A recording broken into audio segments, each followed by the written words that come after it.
নতুন বাংলাদেশ পেয়েছে, ঠিক কিনা বলেন? এই বাংলাদেশ স্বাধীন, এই বাংলাদেশ আপনার আমার, এখন এমন একটি পরিস্থিতি তৈরি হয়েছে আমরা বলতে পারি এই বাংলাদেশ কারো একার নয়, এই বাংলাদেশ কারো বাবার নয়, আমাদের সবার। চিল্লা বলেন ঠিক কিনা? এই পরিস্থিতিতে আমরা একটু পিছনের দিকে তাকাতে চাই।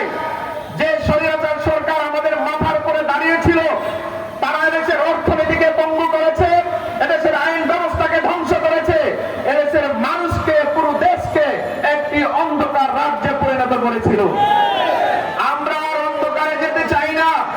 আমরা বলে দিতে চাই, এদেশের ছাত্র সমাজ রক্ত দিতে শিখেছে, এদেশের ইসলামী তৌহিদি জনতা রক্ত দিতে শিখেছে।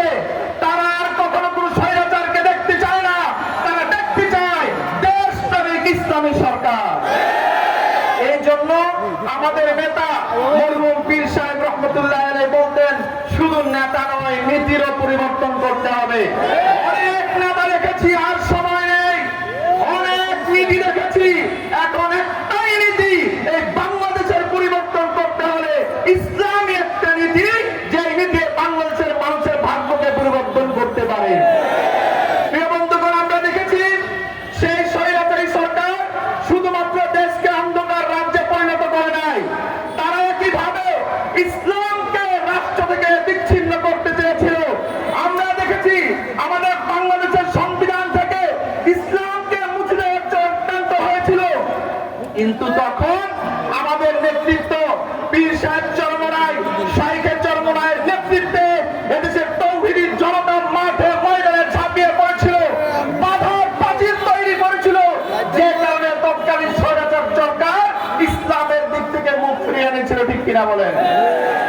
সামনেও কেউ যদি এদেশের মাটিতে ইসলামকে কলঙ্কিত করতে চায়, তাদেরকে হুঁশিয়ার করে বলে দিচ্ছি, এদেশ কোনো ভেসে আসে নাই, এদেশের মাটিতে ইসলাম পতিত রয়েছে।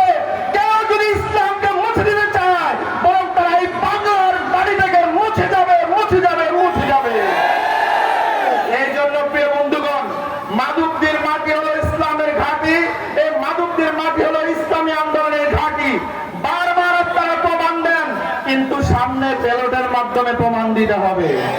এই জন্য এখন থেকে আমাদের কার্যক্রম শুরু করতে হবে, ঘরে ঘরে ইসলামী আন্দোলনের দাওয়াত পৌঁছে দিতে হবে, মানুষকে বোঝাতে হবে ইসলামী শান্তি, ইসলামী দেশটাকে শান্ত করতে পারে।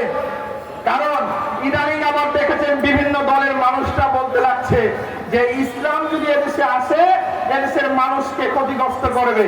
আমি বলতে চাই, যারা ইসলামের বিরুদ্ধে কথা বলছেন, তাদেরকে বলে দিতে চাই, ইসলাম ছাড়া এদেশে কেউ রাষ্ট্র ক্ষমতায় যেতে পারবে না। যারা এই রাষ্ট্র ক্ষমতায় যাবে, যদি ইসলাম ভুলে যায়, এদেশের মানুষ তাদেরকে ভুলে যাবে। এই আহ্বান দেখে আগামী দিনে ইসলামী আন্দোলনের পক্ষে সকল জনমত গঠনের জন্য, জনগণের দুয়ারে পৌঁছে দেওয়ার জন্য আহ্বান দেখে আজকের মতো বক্তব্য শেষ করছি। বাংলাদেশ জিন্দাবাদ, ইসলামী আন্দোলনে বাংলাদেশ জিন্দাবাদ। আসসালামু আলাইকুম ওয়া রাহমাতুল্লাহ।